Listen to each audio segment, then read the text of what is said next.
remember the first time I went to a summer camp in Ukraine. Traveled to the middle of Ukraine, and the camp was in the middle of a forest. And there were about 120 Ukrainians who were going to be there, and it was an evangelism camp. And so I pulled up to the camp, and I was supposed to meet the leader for the first time. His name was Tolik. And so I arrive at the camp, and I'm just there to learn. And there's hundreds of kids and many tents in the forest. And they built up this camp themselves, totally from scratch. So there's a big army tent where they're doing the programs. They dug a huge hole to where they're storing their food for the whole week. There's people peeling potatoes, cooking the food, and everybody's just eating their food. So you show up, and everybody says, "Oh, you know what? You need to meet Tolik." I'm like, "Great. Well, where is he?" I don't know. He's somewhere right now, gathering water so that we can have food later. Okay, so I'll just wait around. And the whole camp is really waiting on Tolik so that he can get water, so that he can start the stove, so that he can start cooking the food. And everybody's just kind of waiting around. An hour or so later, Tolik comes back with his van, that he's the only one that can drive the van, unloads the water. Then they start cooking the food. But now the generator that runs the tent is out of gas. So everybody's frantically wondering what to do. So they say, we need Tolik to fill up the gas, to start the generator so that we can run some of the power things for the sound system for the tent. And all week, the things that I noticed was everything was waiting on Tolik to do some of the tasks. But it wasn't only the tasks to make the camp work, but it was also the spiritual things of the camp. So throughout the evening, all the evening programs, Tolik was teaching in the evening programs. And then afterwards, when they got into small groups to discuss the gospel and discuss the scripture stories that we were talking about in the evening, many of the leaders would just talk to their students, but they would wait for Tolik to come around to really share the real answers. And what was happening in this group of 100 people, it was evident that Tolik was really the only leader.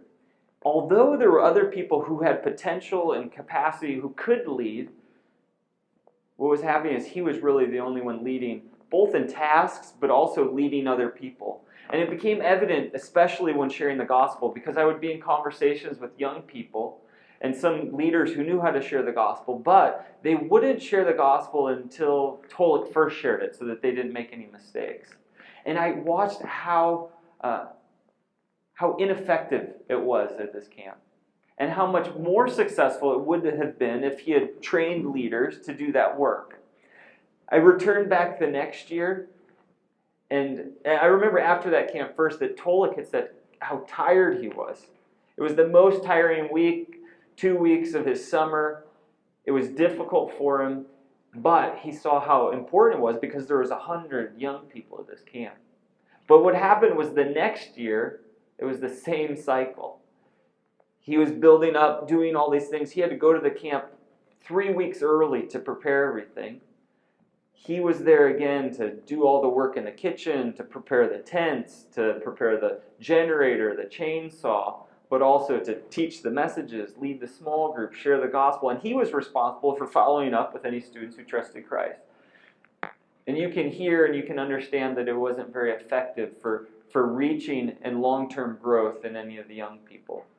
What we're going to be talking about today is equipping leaders. And we talked about it a little bit yesterday.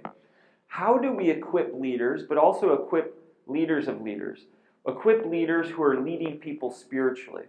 Here it says, if you find in your notebook, it says that we're going to be talking about equipping on a broader level. Equipping leaders is different than just helping people who are doing tasks. It's equipping people who are shepherding others.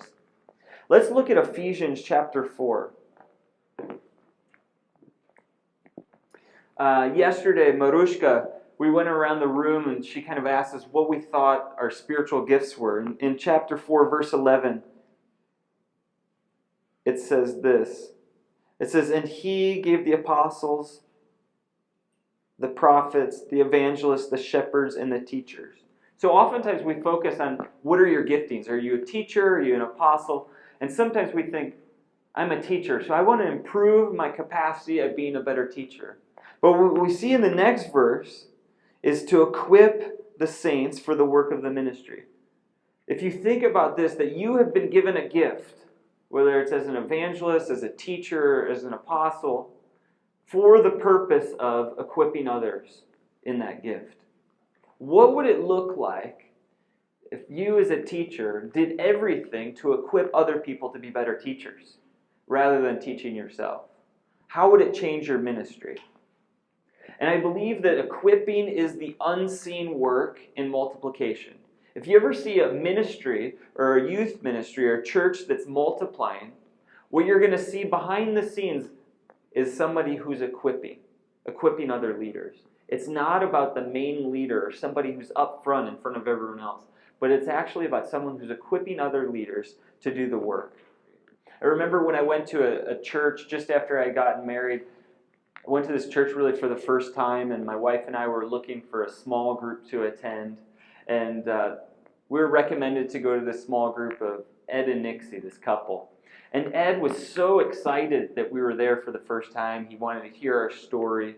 And he just listened to what we were passionate about, what our marriage was about, what we had done in the past. And we had just gotten married, and Ed said, you know what, I'd love for you guys, I do premarital counseling, but I'd love for you guys to come on a retreat with me like in a month. Oh, we've already done premarital counseling. That doesn't matter. Just come along, come with us.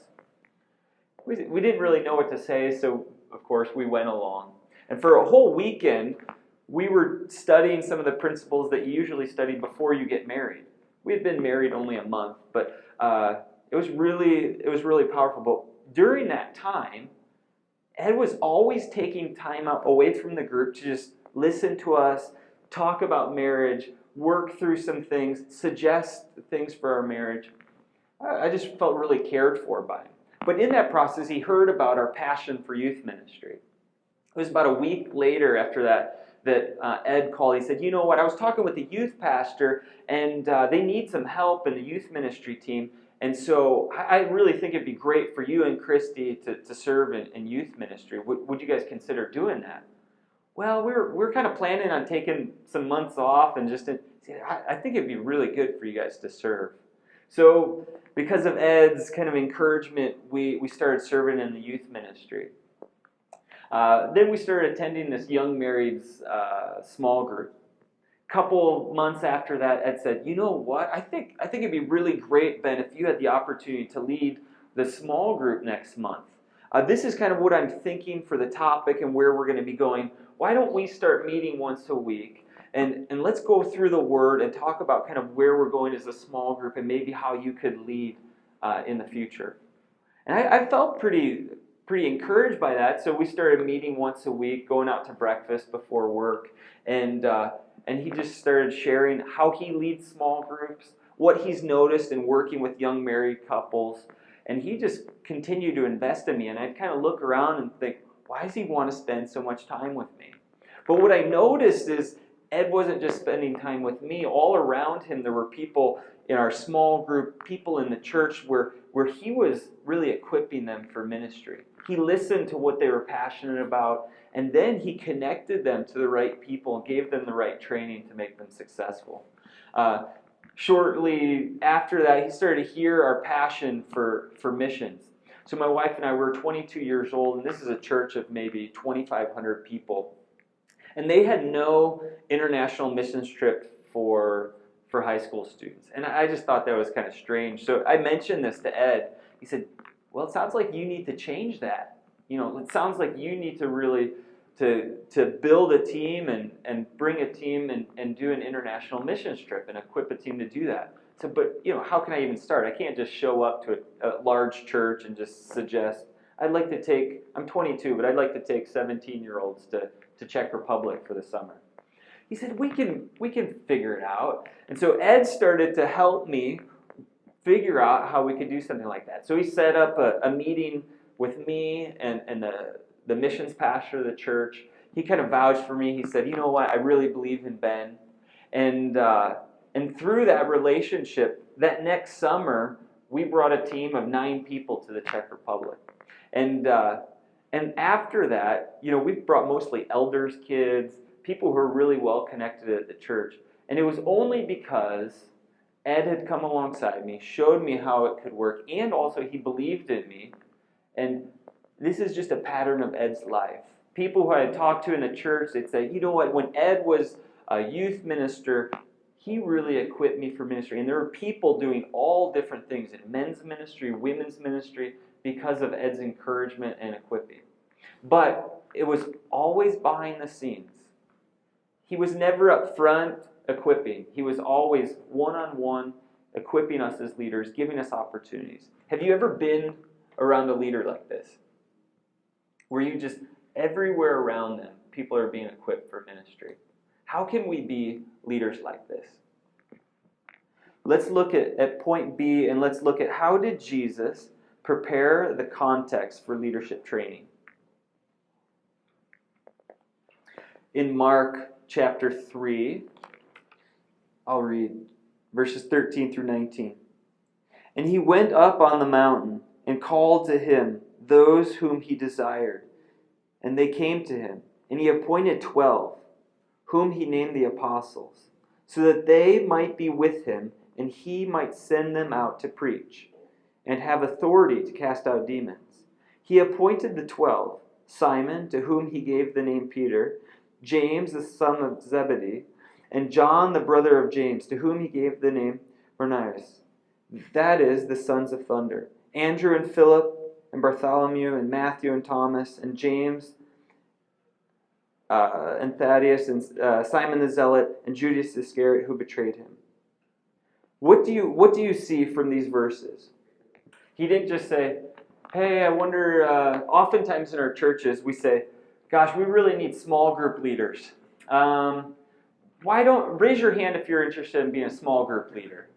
And it's usually, the people who raise their hands are typically not the ones you were hoping would raise their hands. Same with the choir. The same with the what? With the choir. With the choir. Usually people that deaf people. Yeah, you wouldn't want me in your choir.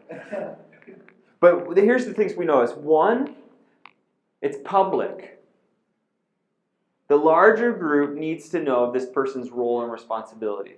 Why do you think it's important to delegate leadership and have leaders and it be a public thing? Right. Imagine if Tolik had only said in private to somebody, hey, you're in charge of doing the evening message. And he only told one person. When that person stepped up to do it, everyone else is going to be saying, what are they doing? Why are they doing it? They can't do it. Tolik's supposed to be doing that. Right? But if Tolik in front of everyone says, here's what I've decided, Paul is going to be sharing tonight for the evening. I really believe that Paul's going to do a great job. Totally changes everything. Let's continue on. We've said some of these other things. First was public. The second thing is giving authority. They need to have the authority to lead. You can't just hold the authority and then give them the responsibility to do something. You have to also give them the authority. A clear area of responsibility. This is really important. The boundaries of their task need to be clear. Oftentimes we'll delegate responsibility to someone and even give them authority. But if we're not clear about the boundaries or the areas they're going to work in, they can often move into an area that maybe they shouldn't be moving in. So if I were at a camp and I was delegating authority to lead a small group to one leader, but then that leader starts to tell all the other small group leaders how they need to be leading their small groups, because now that they lead their own, they know how to lead everyone else, it can cause some problems between leaders, right? So if you clearly talk to your youth leaders, you say, great, I'm so glad that you're leading a small group. I'm still going to be caring for all the small groups and making sure that everyone's doing what they should be doing. I'm going to be checking in with you, but you're responsible for these 4 students this week. I want you to shepherd them through the week and be caring for them all week. These 4 students. So you're really clear about what they're going to be doing. Later on in the week, if you see that they're doing some things that they shouldn't be doing or trying to do more or less than they should be doing, you can always go back to what you talked about and having clear boundaries so that they have their area that they can really grow in.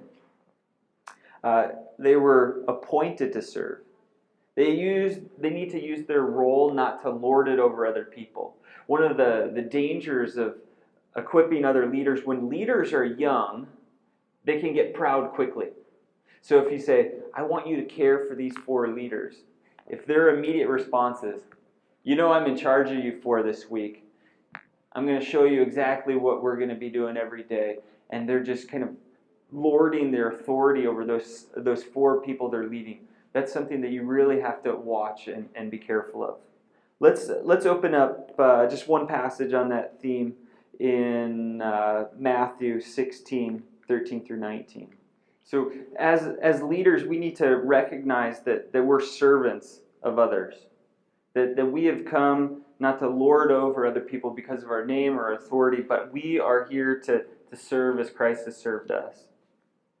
It is important to recognize the difference between a worker and a leader. What's the difference between a worker and a leader? So what I heard there was the difference. A worker maybe has responsibility over tasks, and they can do things. But a leader is leading or shepherding people. Okay? So when we're talking about the process of becoming a ministry that's built on disciple making, yesterday we were kind of transitioning to equipping. And the first thing that we equip people in is equip them to be workers. So this is like when you have a 13-year-old boy who's coming, he's active in your youth group, and you start to put him in charge of the sound system. So he's coming, he's setting up the sound system before club or whatever, and every week he's just learning faithfulness and characteristics of responsibility, and he's growing as a worker. But eventually what we're going to see is hopefully through that faithfulness and character development that they're ready to start leading people. And those same tools that they've grown up in being equipped as a worker, we can now use to equip them as leaders. How did Jesus equip his team of leaders? Let's look at Mark 3:14. It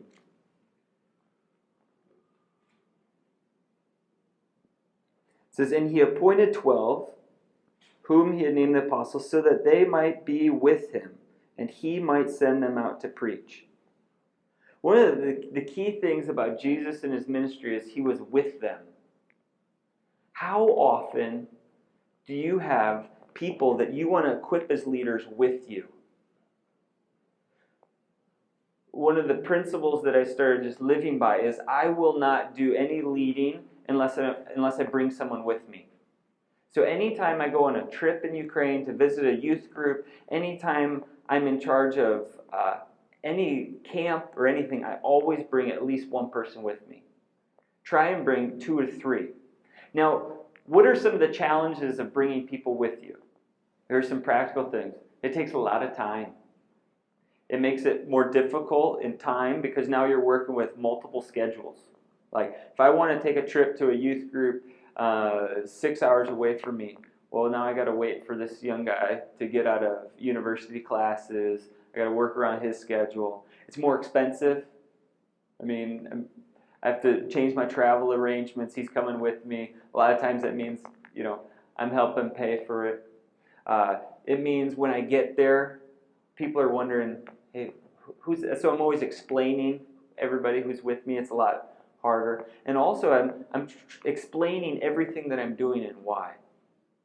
So sometimes if there's conflict in a church, or there's conflict between youth leaders, or there's a misunderstanding, I try and invite younger people with me in all those things. Because I want them to see and engage in those problems and learn how to solve them in a way that we can still talk about it. And a lot of times it could be dangerous in terms of you're entrusting them with, maybe if you're a leader and you know a lot of information about an issue or a problem, you're entrusting a younger person with all that. So it could be risky. The second thing is by giving them jobs to do. So now when we have leaders with us or around other younger leaders, the next step is giving them jobs to do. Terry's ministry, if Terry talked about it yesterday or last year, maybe you heard about it this week at all, in terms of his music ministry, one of the best things about it is that it gives people jobs to do. The leader is always looking for a way to give a young person a role or a responsibility. They own it. They feel like it's their ministry. They're not attenders of youth group. It's their youth group. They're involved in some way, whether it's buying the tea, the cookies, setting up the sound equipment, planning the songs, printing this, setting up a computer. Everybody is given a task to do. How does it change your program if you don't have any tasks, but everyone else has the tasks? So when you're released from tasks, what are you able to do? You're able to focus on relationships. And relationships with who? Your leaders or your students, right? So when we're training up and equipping other leaders, it actually, in the long run, gives us more space to do the most important work. That's pretty incredible, isn't it? But you have to make the transition. Like Tolek had to make the transition. But at first, it's going to be hard because up front, it's going to take some planning, and the transition is going to be painful. Because you had been doing the work for so long, you have had all the responsibility, and no one knows how to do it. So you have to transition. The third thing, by giving clear and detailed instructions. This is a perfect example in Mark 10:5.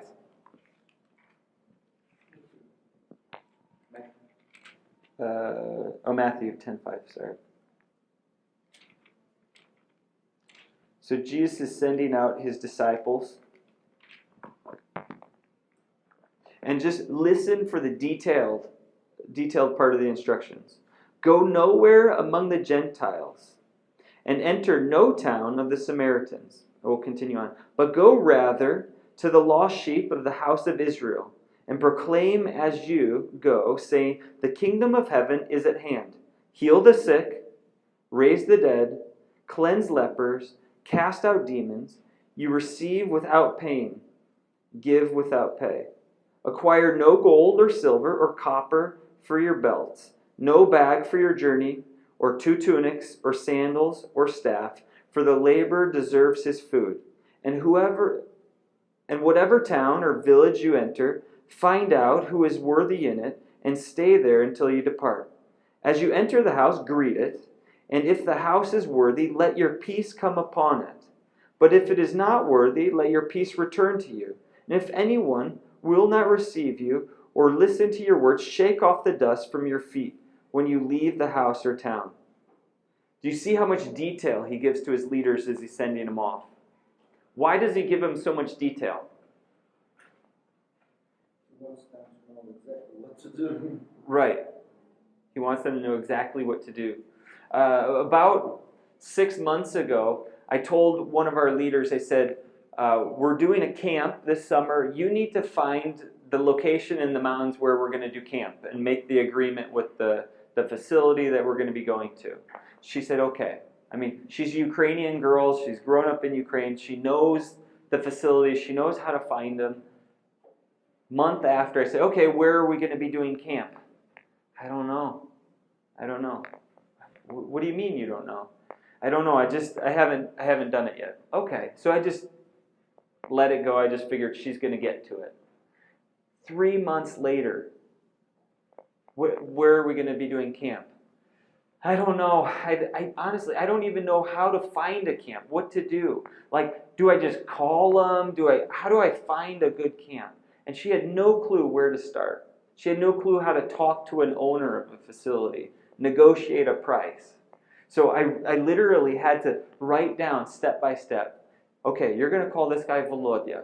He knows 5 different facilities in the mountains that you can go to. When Volodya gives you the 3 with the cheapest price, call each owner. After you call each owner, ask if he can have a camp for 70 people.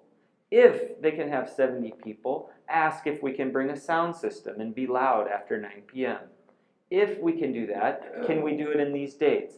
And I had to give her each detail so that she knew. And as soon as I gave her those details, she felt relieved, and she could go through and do it. And next year, she knows how to do it. But for me as a leader, I didn't even see that she wouldn't know how to do it. I mean, how could she not? She's Ukrainian. She should know how to do it or something. We assume that people should know what we know because we've done it before. But in truth, it's very helpful the first time, especially, that we're giving a leader responsibility, that we walk through the process just like Jesus did, detail by detail. They feel so relieved and equipped that they're doing the right things at the right time. The next thing we see is by asking and answering questions.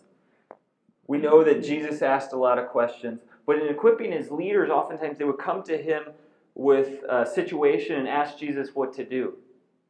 And Jesus didn't answer them always. Now, when you're working with younger leaders, do you ask them questions?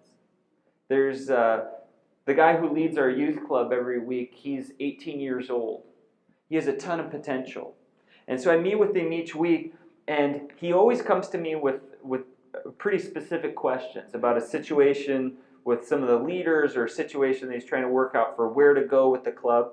And as much as I can, I try not to give answers but ask more questions so that he can really investigate it. So he says, what theme should we do at club next week? Like, what should the sermon be about? I say, well, what do you think the students need to hear the most? Like, what's the biggest issue for teens right now in our church? What are teens struggling with? What don't they understand about God? And through these questions and asking, he'll usually come up with a way better answer than I could have even come up with, because I'm connecting him to the Word. He's searching for answers in the Word. He's praying about it. But I still show care because I'm helping guide him through my questions. The last thing is by giving feedback. This is critical for us as leaders. For example, even at the forum, there's feedback forums. And feedback is one of the most important things for us as leaders. The problem is we're pretty terrible at giving feedback. You're probably going to these seminars, and at the end, you might have some things you really want to share, but in the end you say, it's good, right? You might have some real clarity or truth to offer to that speaker, but you would rather just just say it's good and then just move on, because just saying it's good is easier. So if we're like with Adrian, who's leading our small group, at the end, if he asks, hey, how'd it go? It's easier for me to say, great job, than it is for me to say, it was good, but there's 3 things I'd really like you to work on. When you're speaking to people, you need to make eye contact. You need to speak clearly and at a voice that they can hear you. You need to read the scripture slowly. We need to give specific feedback about things that we saw in their leading to help them. So even for our forum or for our group here, give us good feedback, because we know that we have areas we want to grow in. Our feedback can radically change the way that we lead too.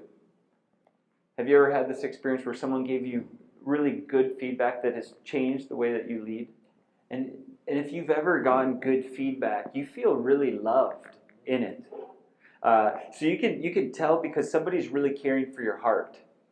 So if somebody comes to me about my teaching or some way that I'm leading, they come up to me. Usually how I feel blessed is after it's done. They don't interrupt in the middle of a sermon and say, this is going terrible, right? They wait until the end.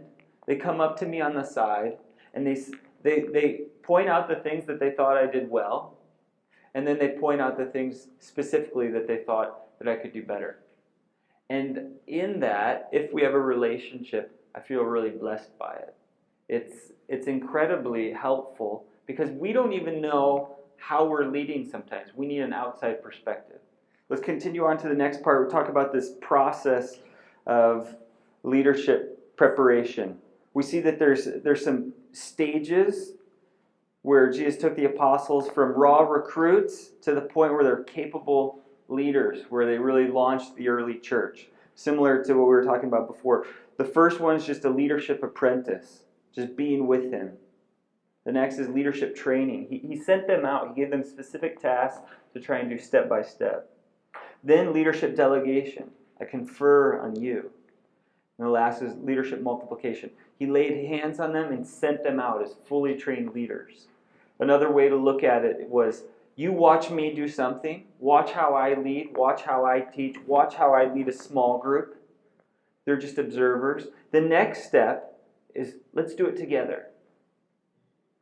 Let me help you, and you're going to have a little piece in leading the small group. The next thing was, the other younger leader would lead the small group themselves, and you're there just an observer and as a support. And the last thing is that younger leader does it all by themselves, and you step away. When I led a small group, my first small group I had ever led, every week I was coming, I was preparing the material. And I realized over time that I wasn't training up anyone else. I was really proud that I was leading the small group well. And I realized that I was the one showing them how to read the Bible, but they weren't reading their Bible on their own. I was actually making disciples of Ben rather than disciples of Jesus. And so I realized that I needed to train them how to read the Word, but then also how to help other people read the Word. So I transitioned my whole methodology to each week, I was going to help a younger person lead small group for the next week. It took 2 to 3 times as much time to prepare for small group. But what happened is, when I left the group actually multiplied. Because there were people who felt comfortable and confident leading small groups, that they started in their own schools starting small groups. If you watch people who equip leaders well, you're going to see multiplication happen. Because everyone is going to be empowered to lead other people spiritually. Why don't